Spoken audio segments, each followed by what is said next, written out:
I finally have a suitable structure for my passion flowers to climb. Come join me in the chaos.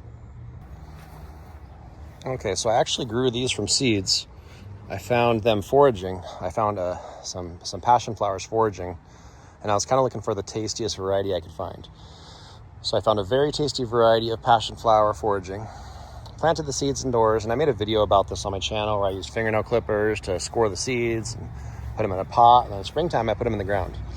First year they grew super slow, like anything, right? Second year, just explosive growth. This is third year, and I built this structure.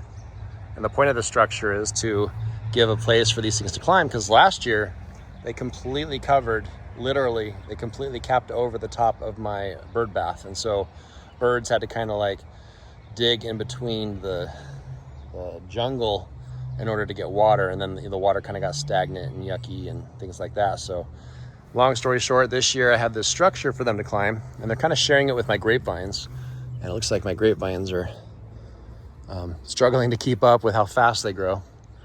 So the hope is eventually when they get to the top, they'll spread out. And what I'm probably also going to do is pick some of these lower leaves off, just so my grapevines can kind of catch up once they get up there.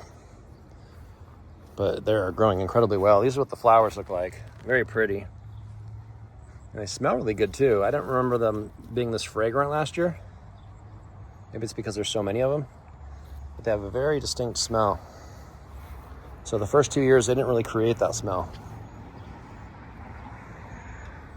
It smells a little bit like elderberry. So I wonder if I'm smelling my elderberry flowers. Yeah, because I have elderberry flowers over there, but it kind of has a floral twist. I don't know. It smells amazing though. But anyway, this is the structure I created. This structure only cost me about $100. You look online for these pergolas and people try to, everybody wants to make their own dollars here and there, but people are trying to charge like $1,000 plus for these things, and it's literally like $100 worth of lumber. I just have all 8-foot pieces, nothing trimmed, 4 4x4s, 4 2x6s, and I think it was like 10 2x4s. And I just created a spacer and did the math.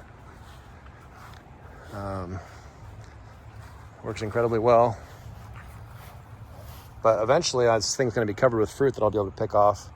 Most of the flowers are down low, but it looks like every single node has a flower. So as this thing grows, it's going to continue flowering all the way up on top. And it's a really nice thing to put around a bird bath. It's just looking out the window. It's just really pretty to look out the window, see all the vines, the flowers, the birds splashing around, happy in their little bird bath. So make your own little structure. Oh, and I did the color combination with the house too. That was kind of fun. So I found out Menards, not sponsored, Menards does really cheap color matching. I think I got that paint for like $30 and just took a little piece of the paint from over here. They color matched it, gave me a gallon of color matched paint. And that white paint was only like $20 for outdoor. But seems to work really well, and the color's literally identical to the house. So cheap, easy. So I guess including the paint, $150 or something. But I only used like a fraction of the paint, so I have extra to do touch-ups on the house. Yeah, drop me some comments if you've made something like this, or if you have any questions on